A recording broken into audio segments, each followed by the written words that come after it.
Hello, everyone. I'm Pamela Elaine, Pamela Elaine Nichols. I'm coming to you from sunny Southern California. It's about 57 degrees here.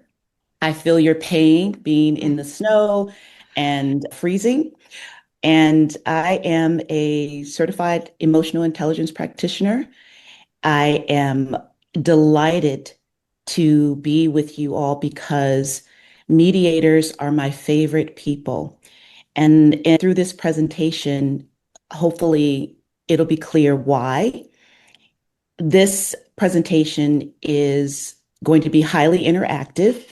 And so let's begin with the opening. What happens when mediators bring emotional intelligence into custody negotiations? Breakthrough or breakdown? This presentation explores how emotional intelligence is already influencing custody negotiations, often without being named, and what can shift when it is named. Now, this presentation does not advocate emotional intervention, rather emotional self-awareness and self-regulation. The learning objective is to provide you, professionals, with a clear, practical understanding of emotional intelligence, which I will refer to as EI, specifically emotional self-awareness and emotional self-regulation, and explore how EI can improve negotiation outcomes, reduce conflict, and strengthen parental cooperation. So we'll be focusing on two EI skills, emotional self-awareness and emotional regulation, rather than the entire emotional intelligence universe of skills. Just a point of clarification.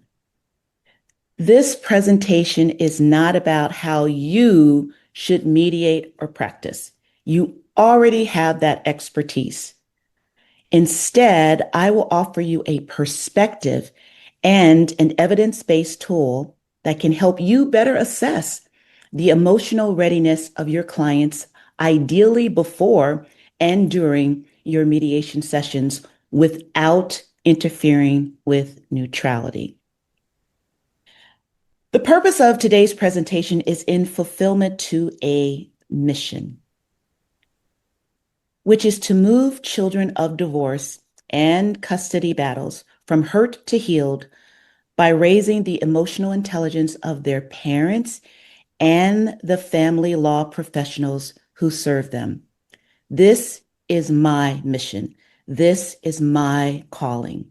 And I am grateful to all of you for allowing me to fulfill part of that calling by presenting to you today.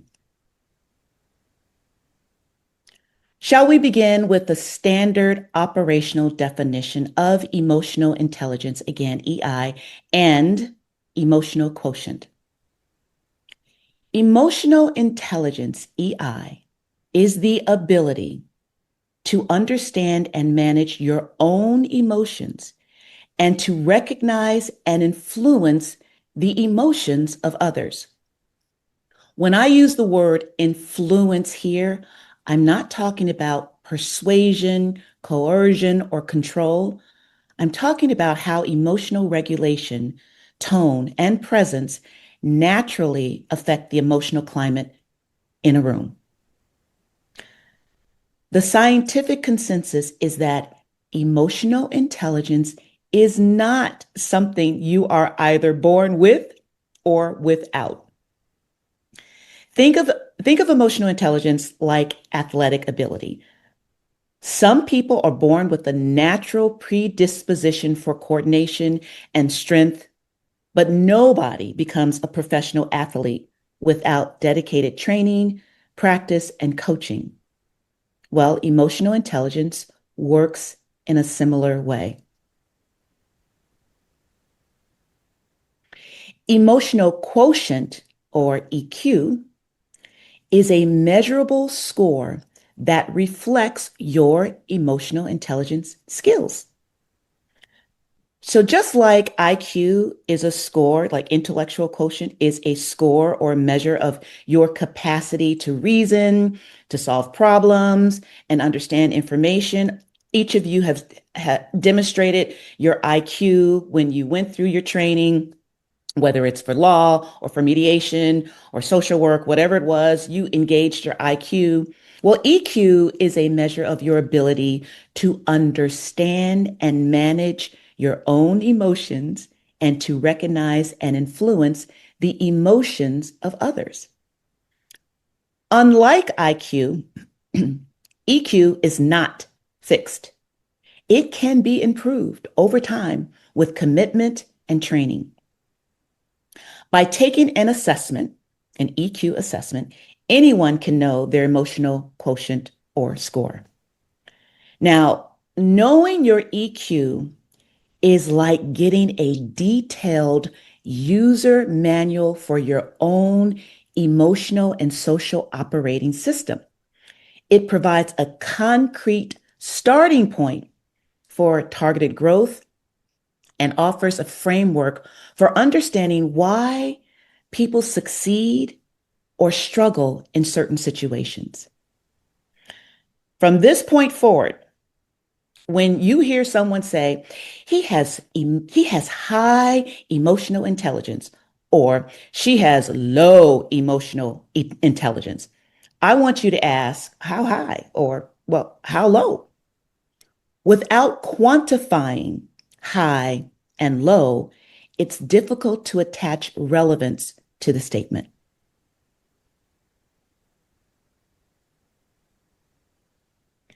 I want to ground us in a real world mediation situation that many of you will recognize.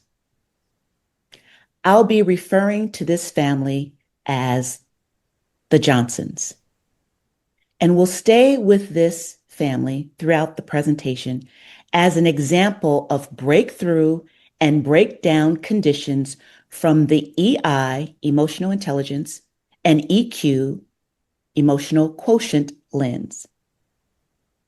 The Johnsons are divorced parents with 4 school-aged children.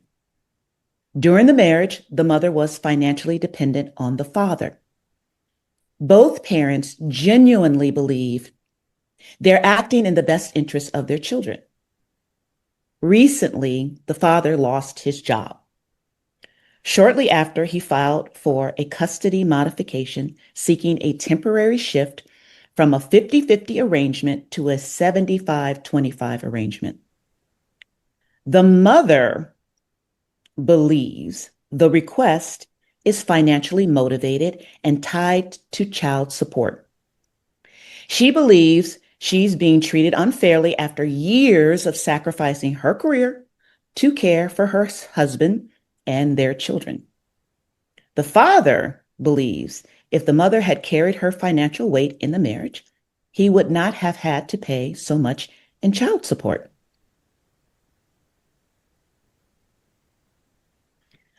Looking through the lens of emotional intelligence and applying the tool of emotional quotient, I want to walk you through 4 versions of the same mediation involving this family. Now, the facts of the case do not change. The children do not change. The legal framework does not change, and the mediator's role does not change. What changes across these 4 versions is the level of emotional self-awareness and self-regulation in the room. What we will review first is an actual mediation session, and then following that will be the 4 hypotheticals. First, the real deal. This case story is true.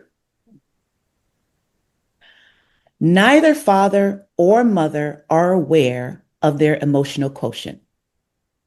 Neither have had emotional intelligence training and coaching. Both parents arrived to the mediation table in fight, prove, defend mode. Both parents feel threatened. Both feel misunderstood. The following is how it showed up. Father accuses mother of never living up to her income earning capacity. Mother accuses father of pretending he is income insecure in order to increase custody arrangement so he can reduce child support. Father insists there should be a custody change and therefore a support change until he finds employment. Mother reminds father of the years she sacrificed her career to be a good wife and mother. What actually happened in this case story? The mediation session ended. The mediation did not result in agreement and proceeded to binding arbitration. Mother Johnson was ordered to pay back child support. We're going to come back to the Johnsons to explore 4 hypothetical scenarios from the EIEQ lens. And that's where I will be engaging your expertise when I set up the scenarios. But before we do, I need to lay down a bit more groundwork for your understanding. Introducing the Emotional Intelligence Inventory, or EQI.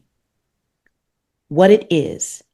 EQI is a psychometric tool designed by a leading international developer and publisher of scientifically validated assessments. The tool accurately measures the emotional intelligence level of anyone who takes the assessment.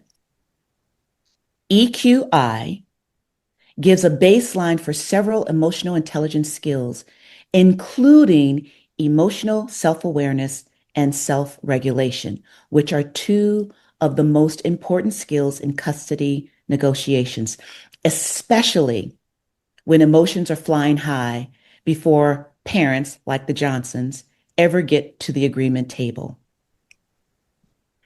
We will review what it measures and why it matters.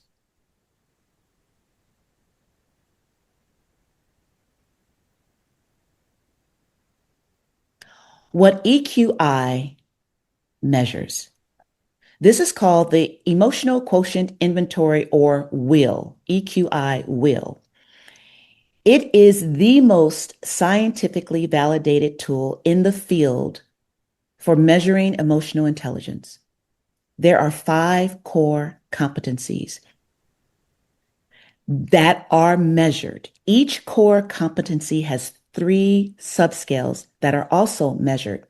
So here are the 5 core competencies starting at 12 o'clock. Self-perception, self-expression, interpersonal, decision-making, and stress management. Now, if you look carefully on the outer circle of this wheel, you will see the word well-being. While not a measure of skill, this EQI assessment tool also measures one's well-being or happiness level. EQI is designed to predict, I want you to hold on to that word, predict behavior and performance, acting as a strong indicator of how individuals manage emotions and interact socially and relationally, impacting job success, leadership, and overall well-being. Now, as I mentioned in the beginning of this presentation, we will be looking specifically at emotional self-awareness and emotional self-regulation rather than the universe of emotional intelligence skills assessed in this psychometric tool. The term emotional self-regulation is not specifically measured in EQI. It's not listed specifically in this will. But I, as a practitioner, am integrating 2 important skills in the assessment: emotional expression, which is listed under the core competency of self-expression again at about 3 o'clock, and stress tolerance, which is listed at about 9 o'clock or 10 o'clock. Stress tolerance is listed under the core competency of stress management. So the integration is important. The integration of self-expression and stress management in terms of stress self-regulation, emotional self-regulation is important because Johnson parent A, for example, might be strong at expressing their emotions constructively, yet break down when triggered or caught in high conflict settings. Conversely, Johnson parent B might be strong dealing with stress when emotions are involved, but unable to express their emotions, thereby coming off as maybe cold or detached. A little bit more before we go into the scenarios. In the EQI assessment, a parent responds to 133 statements for which the following data are generated. Overall EQ score, the mean of which is 100. So a parent will score below the mean or above the mean, and to what standard deviation above or below matters. What also is measured are 5 core competency scores, as I've already shown you, 15 subscale scores, and 1 well-being score. This is a robust, thorough, in-depth assessment. Why does this matter? From this data, an emotional intelligence profile or blueprint is generated with nuances specific to that parent's emotional intelligence strengths and not strengths, their behavior and patterns. It is predictive, again, that word, of behavior in areas of life, leadership, and relationship. Now, here's another example. Father Johnson, for example, might learn that he is strong in self-perception and not strong in interpersonal. This suggests that while he holds a high regard for himself, that regard might be more important than preserving a positive relationship with others, like Mother Johnson. He might be that person you've heard where it said, it's more important to be right than to be in relationship. Mother Johnson, for example, might learn she is strong in emotional expression and not strong in impulse control, which is a subskill under the core competency of decision making. This suggests that while Mother Johnson can express her feelings without offending Father, potentially, when she gets emotionally overwhelmed, she may act impulsively and abruptly walk out of a mediation session. Every EQI assessment is followed by a debrief with a coach. For ethical reasons, one's EQI scores and EI profile report are never released without a debrief.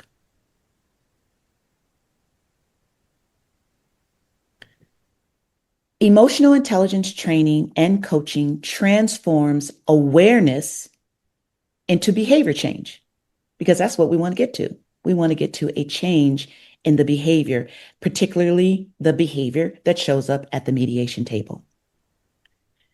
During the EQI assessment, emotional self-awareness is gained, but self-regulation, again, the behavior change that fosters parental cooperation and reduces conflict, is not yet realized. With emotional intelligence training and coaching, emotional self-regulation becomes a reality.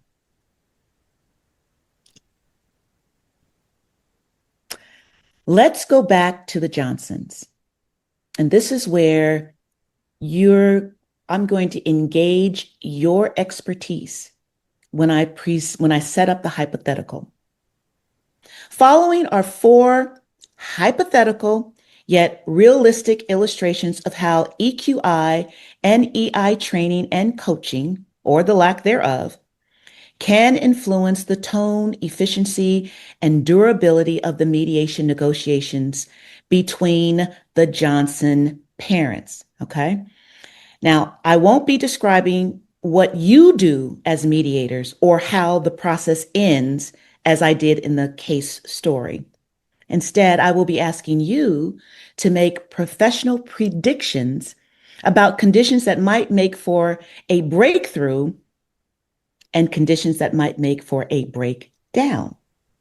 Okay, now that you have an actual case story of the Johnsons, the real one, and now that you have an EI and EQI understanding, although at 30,000 feet, you can offer your predictions of what happens or might happen in the room as the experts. Okay, are you ready? If you're ready, say, I'm ready. I'm ready. Okay, ready. Awesome. Ready. Okay. Scenario one. In this scenario, only one Johnson parent has taken the emotional quotient assessment, had a debrief of their score and details of their EI report with a coach. Neither Johnson parent has had emotional intelligence training and coaching to improve on the skills that were assessed. Now, the parent who wasn't assessed, who was not assessed, remains in the original emotional posture, reactive, defensive, blame oriented. Now, we're not saying whether it's Mama Johnson or Papa Johnson, it doesn't matter. These are the emotional conditions in the room, regardless. So, in this scenario, mediators, what breakthrough conditions and what breakdown conditions might exist? And there aren't any right or wrong answers. This is just from your perspective as a mediator, now understanding a bit about EI and EQI. What would you say? This is Catherine. All I right. think like in one way it could be really helpful that like they can say, "Oh, like I know that I can do this portion better, or I struggle with this part." And then kind of the same thing on the opposite. The person being like, "I'm really good at doing I'm really good at self-awareness, or I'm really good at knowing I'm right," where you Mhm. could end up with some of that like, "I'm better at this than you are," causing a Mhm. lot of conflict. That would be an example of a breakdown. Yeah. Yeah. Hmm. Now, give me again the example of a breakthrough. I think the other person being able to say, like, I'm aware that this is something I have a strength in. Mm. And, Mhm. or even like, I know I don't do this part as well, but I'm going to try to do it differently here. Yeah, nice. Thank you. Anyone else before we go to the second scenario again, and we'll have some others jump in. This is Deborah, and coming Yeah. from a place of no psychology training like Kate has, just I would think that the parent that had the training or the assessment, at least with the coaching debrief afterwards, would be looking at the other parent's behavior and saying, I see that this is, a lot of this is as a result of them not being aware. And that it would change the way they look at the other parent. They wouldn't be as reactive or responsive to the other parent because of their understanding of all of this. That sounds like a breakthrough. Yeah, I mean, I don't know Yeah. what it would result in. That's okay, Yeah, yeah, but it has the potential of a breakthrough. right. Let's put it like that. Okay, I great. What guess about? this is Kristen. Sorry for this scenario, real No, quick. I was it's just okay. thinking, like, if the mother were to start to feel herself become more just emotionally triggered or dysregulated, she would maybe have the ability to just say, even out loud or to herself, like, hey, I need a quick reset. Mm, I'm going to step out because I don't want my emotions to detract from what I just communicated, and I'm afraid you won't be able to hear me if I go this route, so I need a break. So it sounds like awareness is enough to take a break.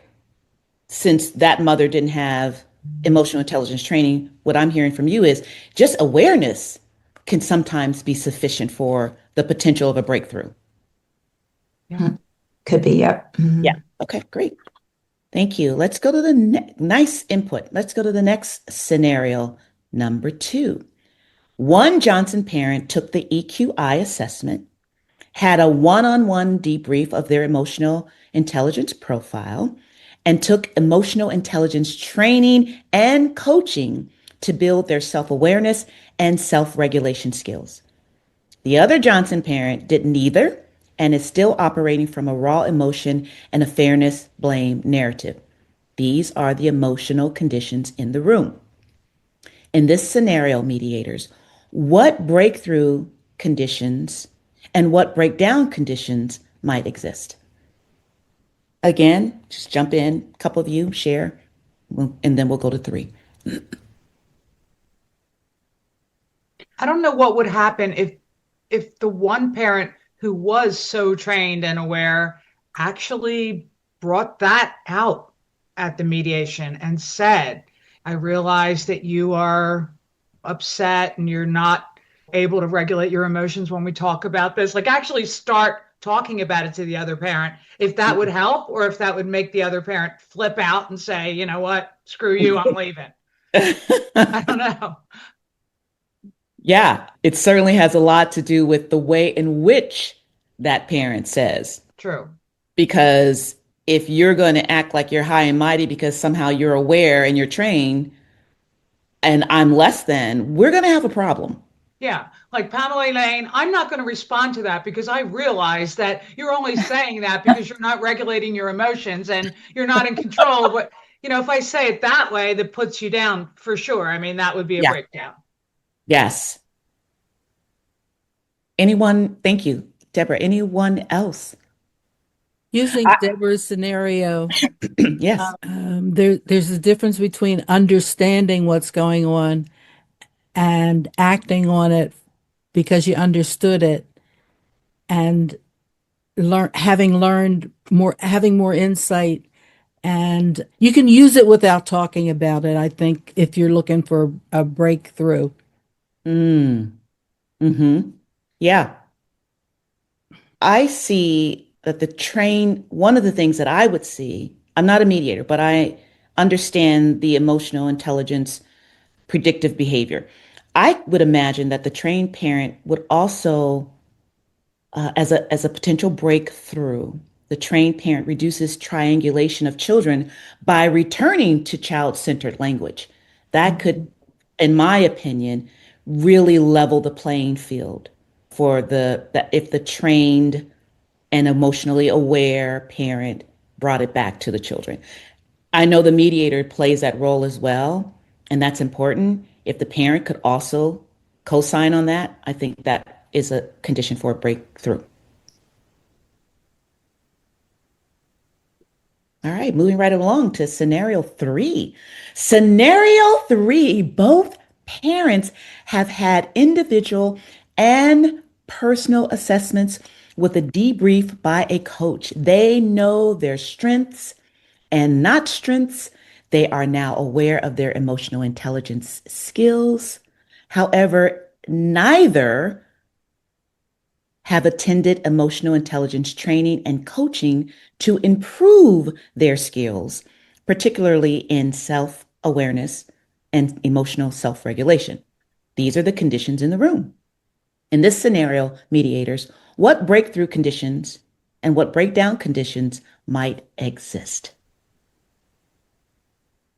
This is Kristen. I would just think that it would bring the temperature down in the room to start with, so that everyone's not operating from such an emotional standpoint, and that when they come in to it with both having taken the EQ and have a little, even if they didn't take the training, they would at least have some awareness of what maybe their strengths and weaknesses were going into the mediation. So I think it would be a breakthrough, but I could also see where it would break down.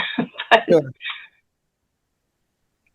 Two sides of the Deborah, same coin. I think both people, if they've taken this training, they're going to come into this with the hope that their conversations about co-parenting and their children are going to improve. You know, they both be thinking that, and they both be thinking that they're going to use what they learned to try to improve the way they communicate with each other, that they don't want to repeat the past. You know, they've seen the way things have gone in the past. I now have this tool or this knowledge. I'm going to try. So I think, you know, they're both going to be coming from a different place when they come in, and definitely reduce the temperature, Kristen, like you said. Yes, and in this scenario, no training has taken place. I just want to make sure that I express that. There has been no training. There's only been awareness.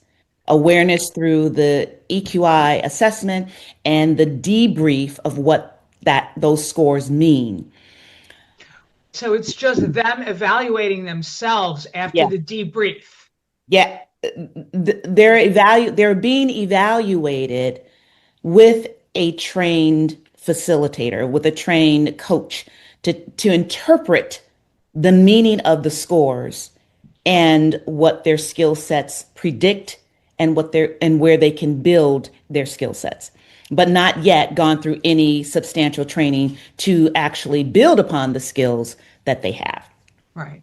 One of the things that I appreciate about this scenario is that both have a common language. They're both can be on the same page with how they use words and language to express what they are feeling. That part is something worth noting. but I think if you also, though, have someone who is, for instance, narcissistic, or, you know, it's like anything else, like with co-parent counseling, if one party's not, you know, doesn't want to make it work, it's not going to work. And so I could see where someone who is a narcissist would take all the good things about themselves and come into it with that, but then have the language to say, but you do this wrong and you do that wrong. And so that's where I would see it breaking down. Yes. Okay, let's go to the last scenario. The last scenario, both Mother Johnson and Father Johnson have had individual and personal assessments with a debrief by a coach. They know their strengths and not strengths. They are now aware of their emotional intelligence skills. Both have improved their skills, particularly in emotional self-awareness and emotional self-regulation through EI training and coaching. These are the conditions in the room. So in this scenario, mediators, what breakthrough conditions and what breakdown conditions might exist?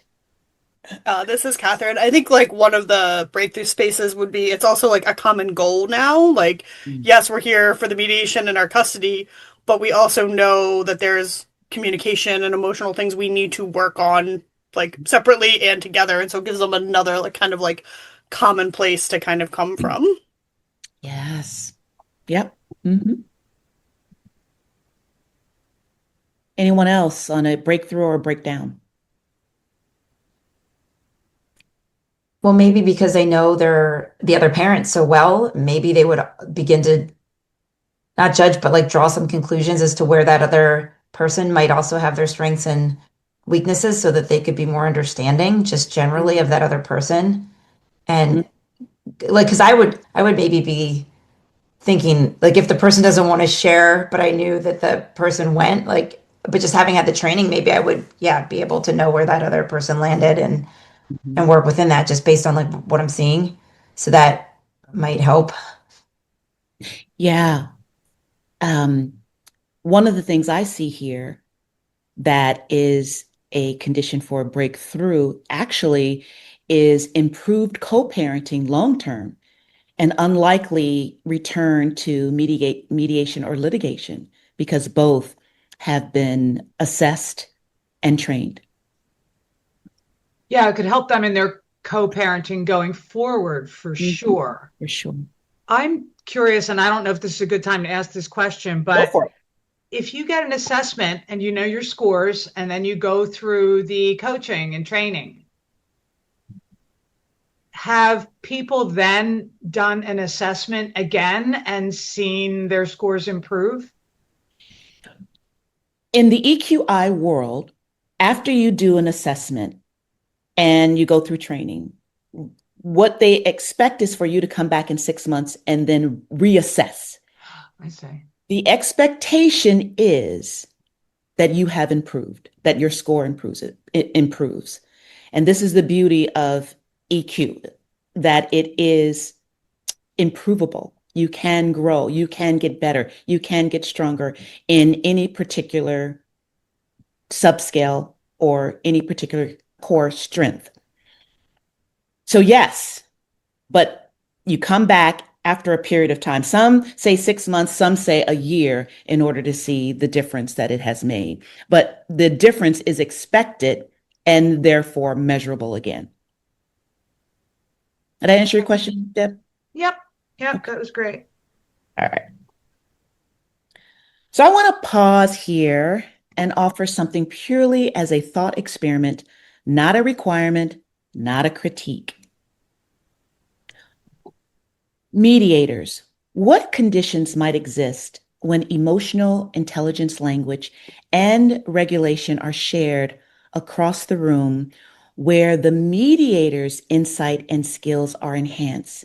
In this thoughtful scenario, both Johnson parents have EQI and EI, and the mediator has EQI and EI. Comment briefly on what that might mean. Hi, this is Rosanna. I think that there could be a level of trust that's being built at that point, and that might help everyone listen to each other a little better. So that's where I would take criticism, not as criticism, but actually like something that could help the parties and help each other and look to themselves. Yeah. Trust. Yeah. And this is Carla. I was going to say that also with also like the respect would be built because they would all be in essence understanding each other's language and emotions to a higher level, I guess. Yeah, nice. It's Deborah. Pamela Elaine, you had said before, and you didn't say it this time, but I got to see you before. You said that emotions are energy and that you can decide how to use that energy, and it can be used for the good or used for the bad.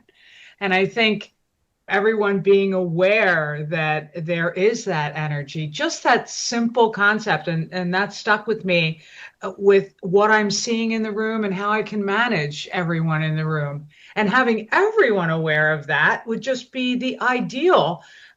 Like, I'm so new to this concept. This is only the second time I've heard you talk about it, but this should be a course in high school. Every human being should learn about this kind of at a young age and be able to think about it and assess themselves as they move forward in the world and become adults. I mean, it's just such it's almost like a breakthrough, but we've all known it and been living with it for all these years. And now, I mean, I just can't believe I'm this old and I'm just learning about it. I'm so glad that you said that, Deb, because if we can look at emotions as energy, we discontinue demonizing it or moralizing it. Emotions are energy, and how we use that energy is what matters. That way, it's less of how could you be angry? How could you be joyful? We begin to look at emotions as something that we have permission to experience and give other people permission to experience because it's energy. And if we can train ourselves on how to use that energy, we can all have better experiences in our professional and social relationships. All right. At every level, Conditions for a breakthrough exist, even if just one parent is at that level. Just one. Awareness provided through EQI assessment reduces harm. Skill building provided through emotional intelligence training and coaching increases capacity. Skills practice provided through structured challenges increases cooperation, durability, and sustainability as parents.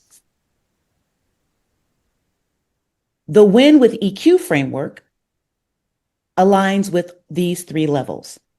It's called the know, train, do. Know is awareness through EQI profile report and the one-on-one debrief. Training is building the EI skills through online modules plus live group coaching sessions. The do is skills practice, which is when behavior actually changes. EI training is put to the test in a 30-day challenge module. I call this the EI stress test. This framework holds the potential to be a practical and ideal setup for improved parental cooperation and co-parenting, short-term and long-term. How might the know, train, do framework fit your work? Keeping this in mind, the know, train, do framework makes no promises of peace, harmony, friendship, and kumbaya. Keeping the benefit to the children in mind, how might this framework benefit your work? Ultimately, I think it would benefit our work because we wouldn't have as much work. Because if everybody did this, they may not be going to court and they may not be needing us, which would ideally be the best. But thinking about it in terms of work, do you foresee this, Pamela Elaine, as something that like judges would order high conflict parties to do? Deborah, that would be my dream in terms of, again, I mentioned my mission being fulfilled. That would be ideal. I could see this as being something that judges who are like totally ready to tear their hair out with high conflict parties who are constantly in court, may order them to do this assessment and coaching.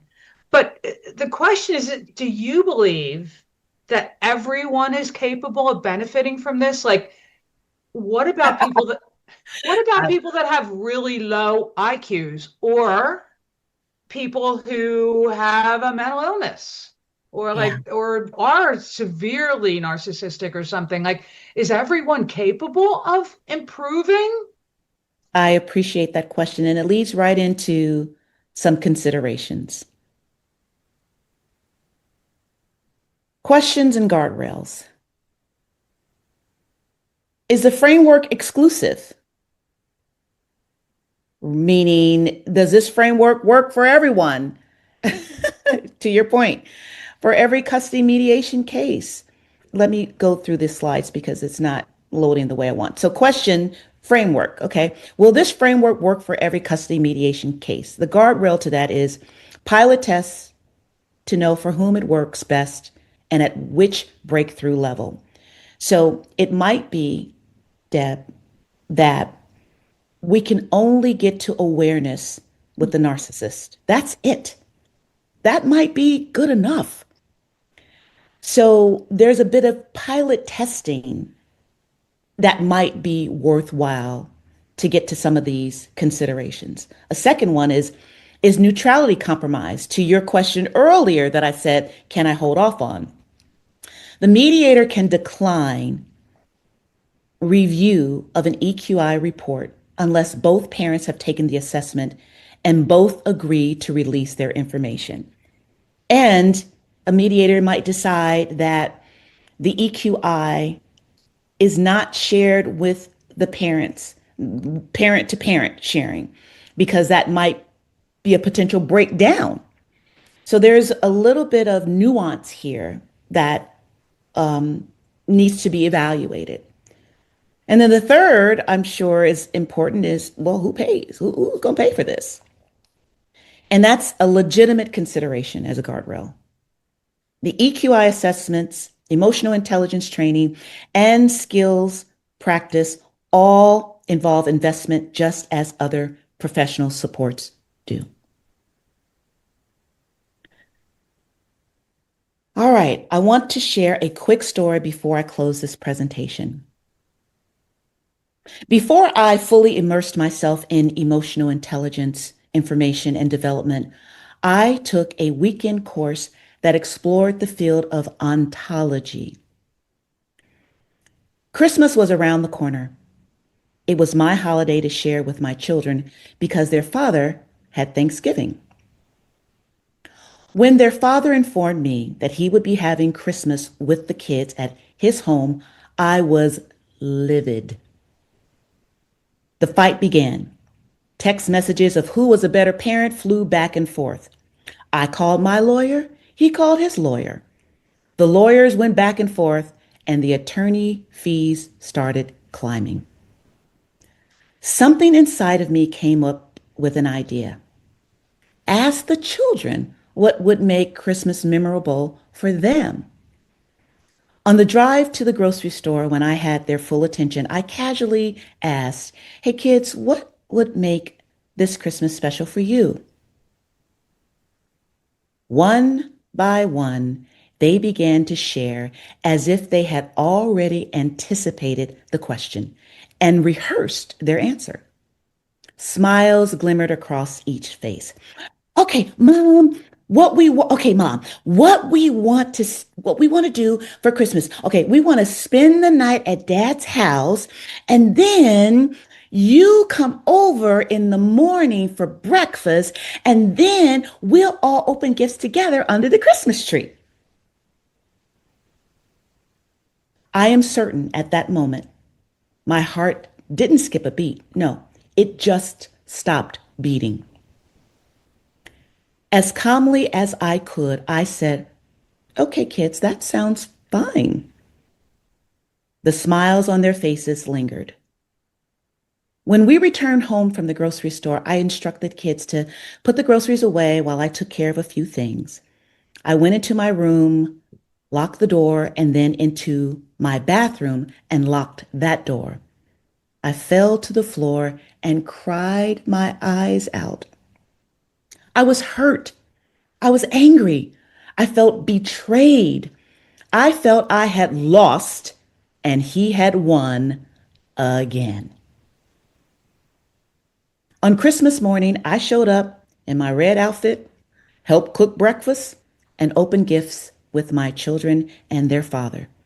It took every self awareness and emotional regulation skill I had learned not to fall apart or say something scathing to their father, regardless of my feeling of being wronged. That Christmas day, my children won, their father won, and I won. It was a memorable Christmas.